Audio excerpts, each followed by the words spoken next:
श्रीमद्भगवद गीता पहला अध्याय अर्जुन विषाद योग हिंदी अनुवाद। धृतराष्ट्र बोले, हे संजय, धर्मभूमि कुरुक्षेत्र में एकत्र हुए युद्ध के इच्छुक मेरे और पांडु के पुत्रों ने क्या किया। संजय बोले, उस समय पांडवों की सेना को व्यूह रचना से युक्त देख राजा दुर्योधन ने आचार्य द्रोण के पास जाकर यह वचन कहा, हे आचार्य, अपने बुद्धिमान शिष्य द्रुपद पुत्र धृष्टद्युम्न के द्वारा व्यूह रचना से युक्त की गई पांडुपुत्रों की इस महान सेना को देखिए। यहाँ युद्ध में भीम और अर्जुन के समान महाधनुर्धर तथा शूरवीर हैं। उनमें युयुधान, सात्यकी, विराट, महारथी द्रुपद हैं। धृष्टकेतु, चेकितान, बलवान काशीराज, कुंतीभुज पुरुजित, नरश्रेष्ठ शैब्य हैं। पराक्रमी युधामयु, बलवान उत्तमौजा, सुभद्रौपुत्र अभिमन्यु, द्रौपदी के प्रतिविद्य आदि 5 पुत्र हैं। ये सभी महारथी हैं। हे विप्रवर, हमारे पक्ष के भी जो प्रधान योद्धा हैं, उनको आप जान लें। जो मेरी सेना के नायक हैं, उन्हें आपकी जानकारी के लिए बताता हूँ। आप पितामह भीष्म, कर्ण, समरविजयी कृपाचार्य, उसी प्रकार अश्वत्थामा, विकर्ण तथा सोमदत्त का पुत्र भूरिश्रवा, तथा मेरे लिए प्राण त्यागने वाले और भी अनेक वीर हैं। ये सभी विविध अस्त्र शस्त्रों से सुसज्जित तथा युद्ध में निपुण हैं। हमारा भीष्म के द्वारा संरक्षित सैन्य बल अपरिमित अर्थात युद्ध जय के लिए यथेष्ट है, किंतु उनका भीम के द्वारा संरक्षित सैन्य बल परिमित अर्थात युद्ध जय के लिए यथेष्ट नहीं है। समस्त व्यूह द्वारों पर अपने अपने विभाग के अनुसार अवस्थित रहते हुए आप सभी लोग पितामह भीष्म की ही सब प्रकार से रक्षा करें। कौरव वंश के वयोवृद्ध पराक्रमशाली पितामह भीष्म ने उस दुर्योधन के आनंद को वर्धित करते हुए सिंह के समान उच्च गर्जन करके शंख बजाया। इसके अनंतर शंख, नगाड़े, ढोल, मृदंग और रणसिंगे आदि बाजे एक साथ ही बज उठे। वह ध्वनि बड़ी भयंकर हुई। इसके पश्चात श्वेत अश्वों से युक्त विशाल रथ पर अवस्थित माधव श्री कृष्ण और पांडव अर्जुन ने भी अपने दिव्य शंख बजाए।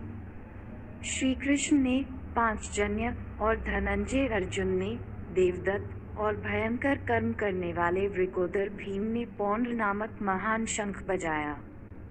कुंती पुत्र राजा युधिष्ठिर ने, अनंत विजय नकुल ने, सुघोष तथा सहदेव ने मणिपुष्पक नामक शंख बजाए।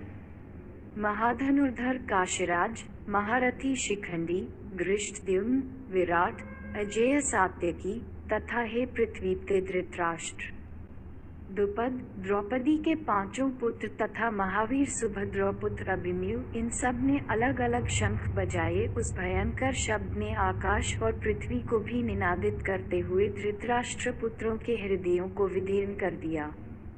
हे महीपते धृतराष्ट्र, तत्पश्चात कपिध्वज अर्थात कपिचिनित ध्वजा से युक्त रथ वाले पांडुपुत्र अर्जुन ने धृतराष्ट्र पुत्रों को युद्ध के लिए खड़े देख शस्त्र चलना आरंभ होते समय धनुष उठाकर ऋषिकेश से यह वचन कहा।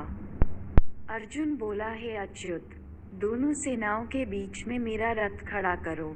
जब तक मैं युद्ध करने की कामना से अवस्थित इन योद्धाओं को देख लूं कि इस रण संग्राम में मुझे किन किन के साथ युद्ध करना होगा। दुष्ट बुद्धि वाले धृतराष्ट्र पुत्र दुर्योधन का युद्ध में प्रिय कार्य करने के इच्छुक जो यहाँ आए हुए हैं, उन युद्ध करने वालों को मैं देख लूं। संजय बोला, हे भरतवंशी धृतराष्ट्र, गुलाकेश अर्जुन के द्वारा इस प्रकार कथित होकर ऋषिकेश ने दोनों सेनाओं के बीच में भीष्म, द्रोण तथा समस्त राजाओं के सम्मुख उत्तम रथ को खड़ा करके कहा, हे पार्थ पृथापुत्र अर्जुन, एक हुए कौरवों को देखो। वहां अर्जुन ने दोनों ही सेनाओं में स्थित हुए चाचाओं, दादाओं, आचार्यों, मामाओं, भाइयों, पुत्रों, पौत्रों, मित्रों, ससुरों तथा सुहृदों को देखा। इस प्रकार स्थित उन सब बंधुओं का देखकर वह अत्यंत कृपा से अभिभूत हुआ। कौन्तेय कुंती पुत्र अर्जुन शोक करता हुआ ये बोला। अर्जुन बोला, हे कृष्ण, युद्ध की इच्छा से खड़े हुए इन स्वजनों को देखकर मेरे सारे अंग अवसन हो रहे हैं तथा मुख भी सूख रहा है। मेरे शरीर में कंप और रोमांच हो रहा है।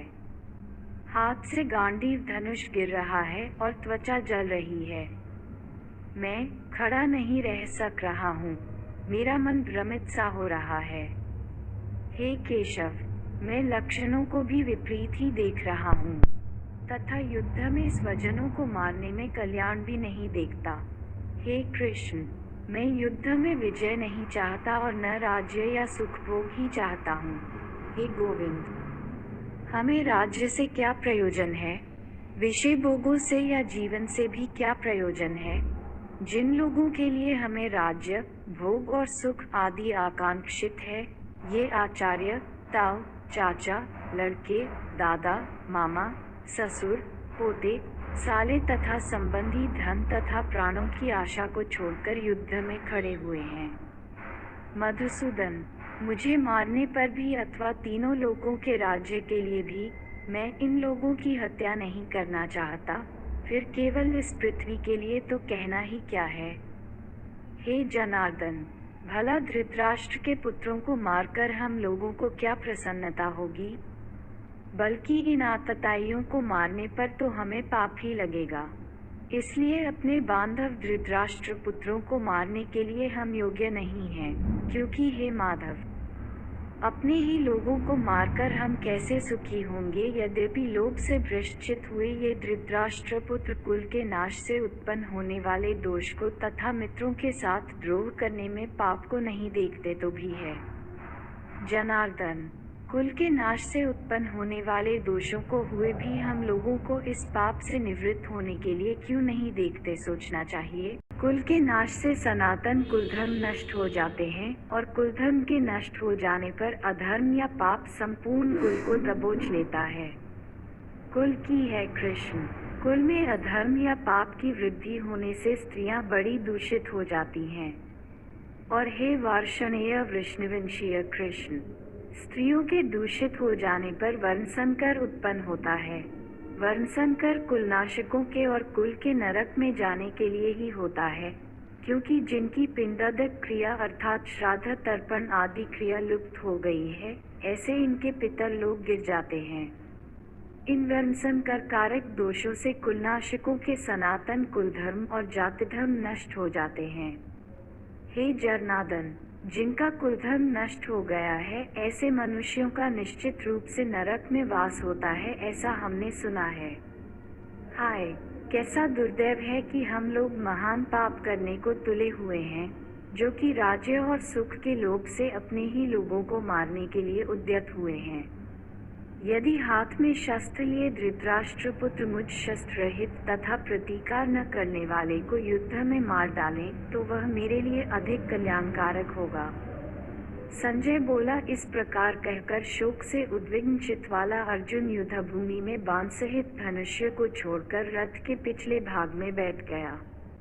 ओम तत्सत। ब्रह्म विद्या तथा योग शास्त्र रूप श्रीमद् भगवद गीता उपनिषद श्री कृष्ण एवं अर्जुन के वार्तालाप के अंतर्गत अर्जुन विषाद योग नामक पहला अध्याय समाप्त हुआ।